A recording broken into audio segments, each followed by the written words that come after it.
Hello, welcome to the Slowpoke Sports multimedia production. Normally, as I'm sure you're aware, we're only a radio broadcast shown right down there Wednesday nights, 10 p.m. to 12 a.m. You may be more familiar as a podcast as well, which goes out on all the major streaming schedules, networks, whatever you want to call them. Any podcatcher, really.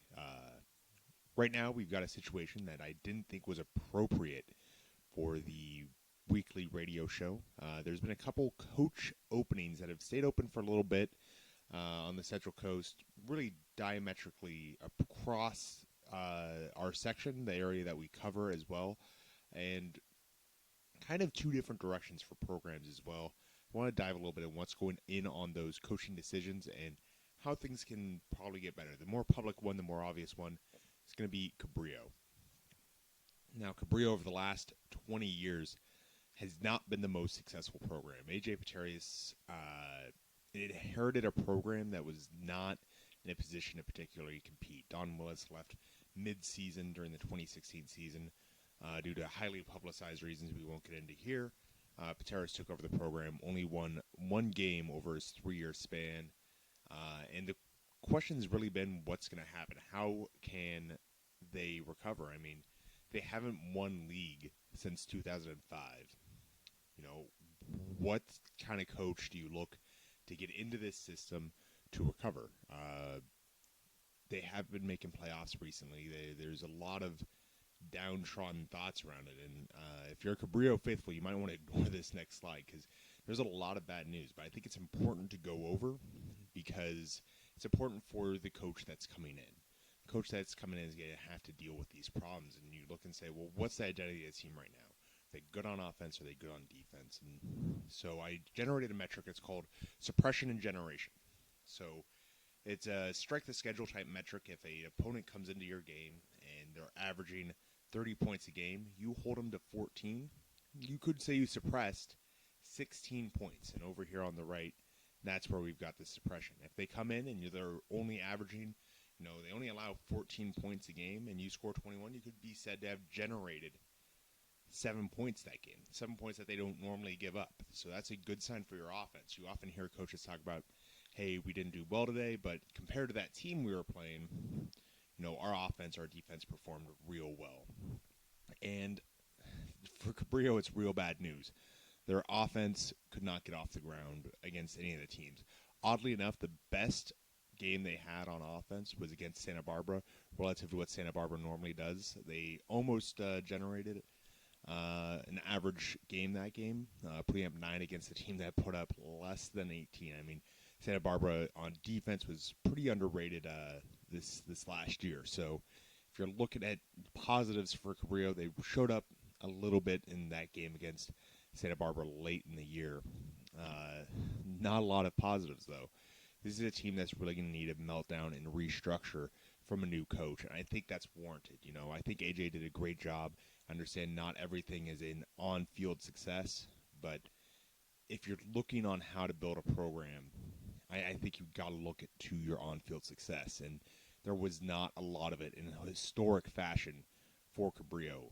They played one of the weakest schedules.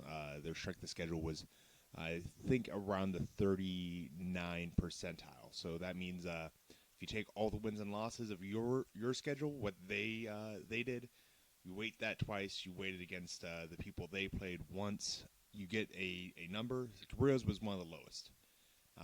You can look at the games played. Santa Barbara was the only team to make it out of the first round of playoffs.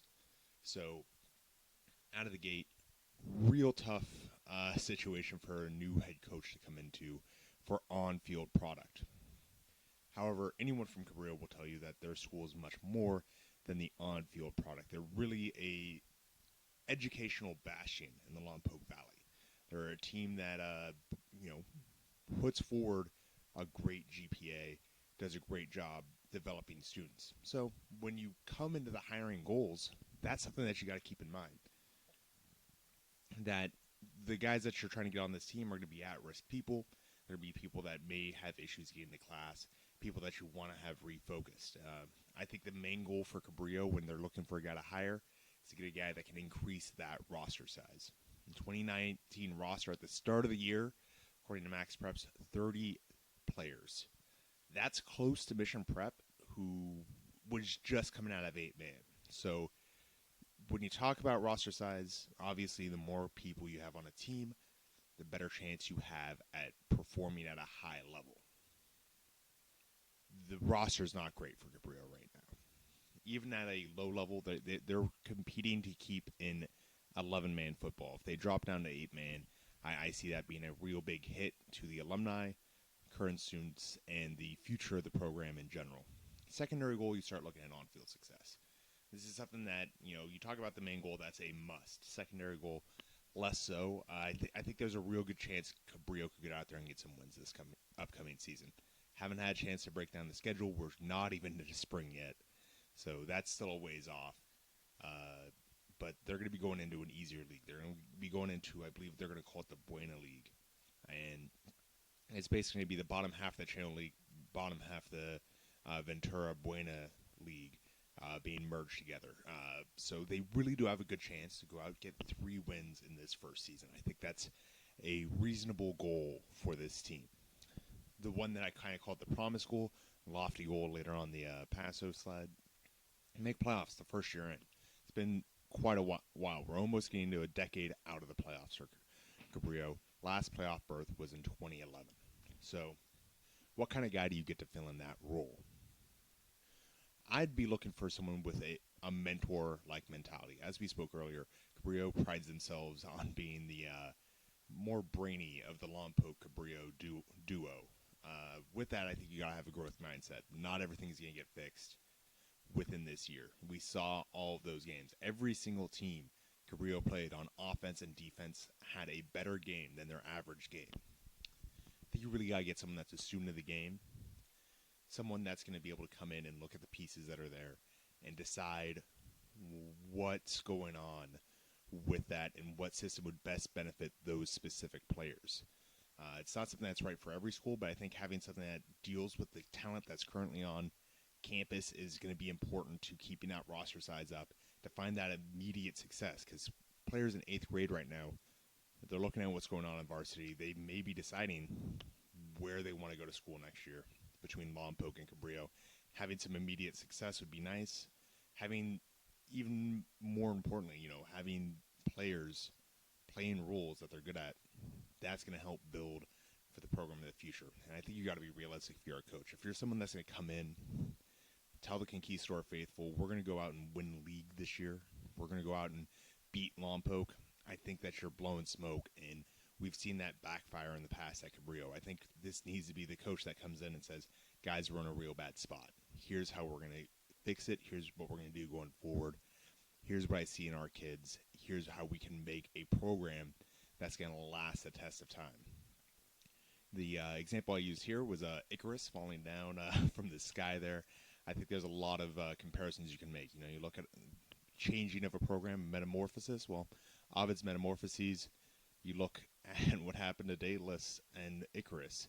Icarus strayed from the path, tried to shoot too high, sun melted the wings, dropped into the ocean, and ended up, being made fun of for all time. Real bad spot for Icarus. Do not recommend it.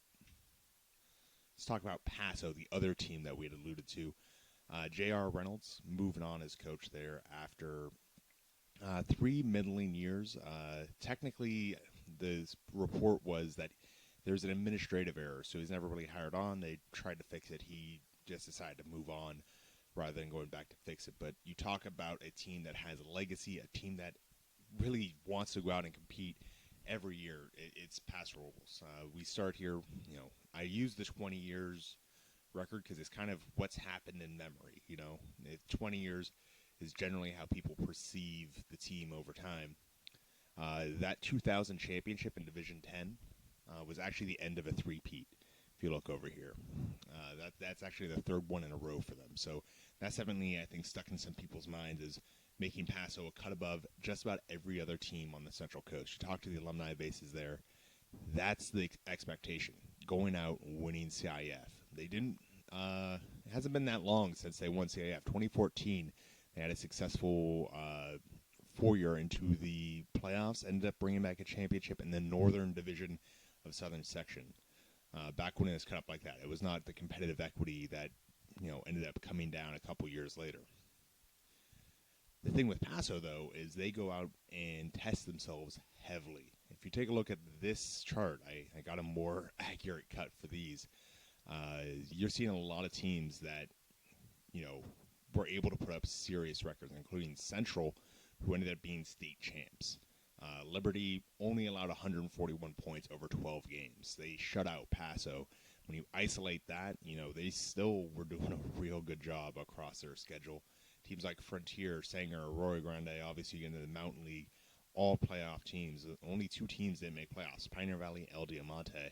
And, you look at this schedule, the only one that I think that Paso's kind of, kicking themselves over their own performance is El Diamante, which is a game that they won 17-14.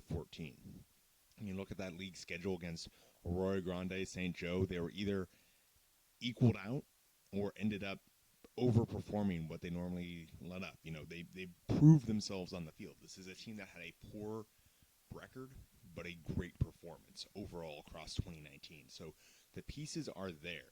Granted, they graduated a number of players, including both starting running backs that really led the charge on offense, but I wouldn't worry too much about losing talent on offense because last year the offense wasn't there outside of a couple games like El Diamante and Atascadero. Well, excuse me, not El Diamante, but Pioneer Valley. So for the hiring goals, I think the first thing that they got to look at, remain in Mountain League. They're not being threatened right now, but we saw how fast it took Atascadero to switch from being a perennial Mountain contender, Pac-5 contender, Pac-7, top league contender to dropping all the way down to the ocean. 1-9 season there. The top goal, any coach that gets in there, keeping the team out of being threatened from being dropped.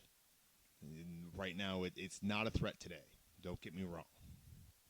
But going forward, 2022, 2023, if we haven't seen a performance in someone like Atascadero, who I've already mentioned, starts coming up, Mission Prep reestablishing their program, Napomo getting their legs back under them, Pioneer Valley, who's been a tweener their entire existence, they could really push and start to make Paso drop down to the Ocean League, which I think would be catastrophic for the overall image of the program. The secondary goal, like I said, this is something that I think is a realistic look that they should be able to pull off. Get 500 in league play. We know what the Mountain League is going to look like next year. I think if they're able to knock off a couple games, it's going to mean a lot to the program, especially when you consider Templeton and Slow are moving up in the league. I'm not saying those are easy targets. They were 2 of the top teams in the area last year. It's the reason they're moving up to the mountain. But Paso's got to make sure everyone knows that it's their territory. They almost beat Arroyo Grande in league. Came down to a 2-point conversion that failed. Almost beat St. Joe in league. Exact same score, exact same scenario a week later. There's a team that really could have been 2-1 if a couple things went their way at the end of games. I mean, it's not exaggeration to say that with this team when it came down to extra point conversions. The lofty goal, once again, I said, Paso expects to win CIF championships. They're in Division II. If they get a team together, the talent that's innate on Paso's team year after year when putting together these sorts of runs has the capability to pull off a CIF run. They get a lot of players in there that are tough guys, strong, willing to go right out of the gate.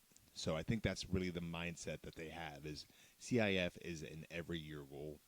I think that realistically, they can make a run at it any year. If Paso made a run this year, I would not be surprised. They're in there with Rigetti and St. Joe.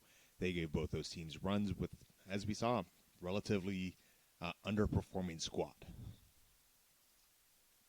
So, ideal coaching traits. I think you need someone that's disciplined. Last couple coaches both got sent packing due to paperwork issues. You got to start out, make sure that this guy understands every aspect. Detail-oriented would also be a good phrase here. Every aspect of the coaching situation, not just what's on field and being taken care of with the players. I think you need someone that's charismatic because the administration that we had spoken about before, is really going to be pressing someone. And I think you got to get the parent associations and everyone on your back. Otherwise, it's going to turn on you, and you could end up in a political quagmire that's got every one of those parent meetings to be a nightmare to sit through right now. I think you come in with already established systems. Unlike Cabrillo, where I think you got to look at the talent that's there and kind of mold your system to the talent. I think with Paso, you typically get a raw enough set of players that you can come in with a strong system and mold it, mold the players to your system and make something work. I think having that kind of disciplined setup is going to treat the Bearcats better than would a Cabrillo, which is ultimately the point of this video, is to kind of compare and contrast, because Cabrillo right now just needs a guy that can kind of put things together and fix it. Paso's looking for a guy that can compete right now and figure this out quickly. Somebody that's a veteran presence that can really get things done. You talk about military backgrounds. I think that's a good match for Paso, not so much for Cabrillo, despite Cabrillo being by Vandenberg Air Force Base. Phaethon is kind of the metaphor I used here, for his metamorphosis relation.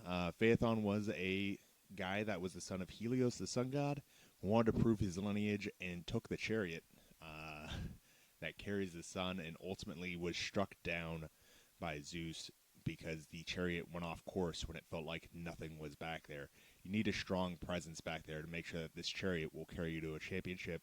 And of course, if you fail, the administration will take you down. If that's something that interests you, something that you enjoyed, feel free to subscribe to the channel. We're going to be trying to put out more of this football-related content. I'd like to say other sports too, but honestly, it's going to be football-related content for the near future. And, of course, listen to the show. That's where we're going to go over more local sports than just football. Baseball is going to be coming up here soon, as well as wrapping up basketball and soccer. Live Wednesday nights on ESPN 1280, 10 to midnight. Of course, if you can't listen live, which I don't blame you, feel free to find us on any of your favorite podcast apps. My name's Stephen Hodges. Thanks for listening.